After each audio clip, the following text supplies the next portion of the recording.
In ancient mythologies, it's a common theme that at some point in the remote past, mankind angered the gods, which caused the gods, or God, to destroy most of them. This is usually done by a great flood sent by the storm god, whether that be the Mesopotamian god Enlil, the Israelite god Yahweh, or the Greek god Zeus. But in Egypt, the land of the sun, the destruction of mankind takes a different form.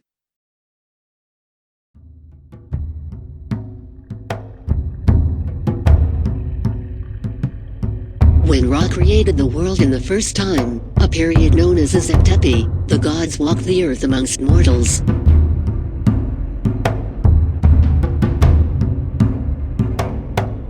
And Ra chose to rule the world as the king of both gods and men. Ra was king for centuries, but over the ages he began to grow old, his bones being of silver, his hair being of lapis lazuli. And the people began to lose respect for his authority and conspired to rebel against him. But Ra became aware of the plot.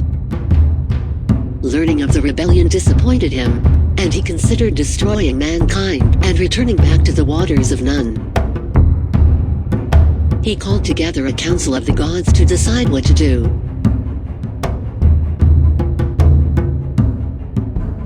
The gods felt that Ra should remain as king on earth, but that the rebellious humans should be destroyed. They said that he should send his eye to kill them. The eye of Ra was a manifestation of his will and power. It could exist separate from him and personify itself as a deity.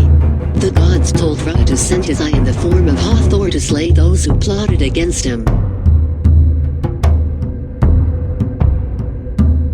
Hathor was the goddess of love, beauty, music and festivity. But to protect Ra, she became an agent of destruction. Hathor went into a bloodlust and transformed into Sekhmet, the fiery lion-headed goddess of flame, war and disease. And Sekhmet began killing off mankind where she found it, delighting in their slaughter.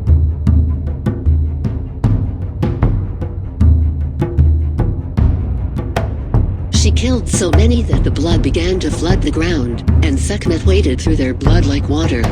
And Sekhmet would have destroyed all of mankind, but Ra intervened. He instructed the Egyptians to prepare many jars of beer and to mix it with other substances which stained it red like blood. Ra told them to go to the place where Sekhmet was going to come next and pour the liquid out onto the ground until it was flooded. The next day Sekhmet arrived, and, seeing what appeared to be blood, began happily lapping up the potion. She eventually became so drunk that her fury was cooled, and she let off from attacking mankind.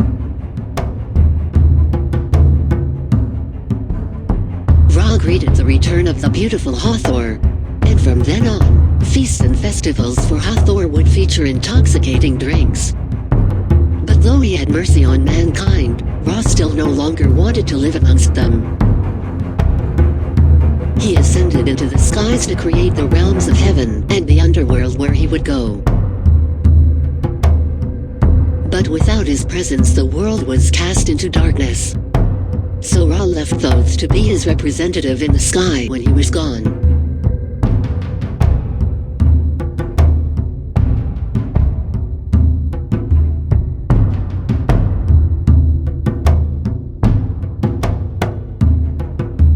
Despite her destructive attributes, Sekhmet was also a protectress.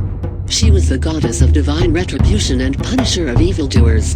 And as the slayer who brought disease, she was also the healer who withdrew it. Sekhmet is unusual in that she often grants reverse blessings. Where people typically pray to gods to ask for intervention, Sekhmet's blessing is to hold back your power, thereby sparing you from harm.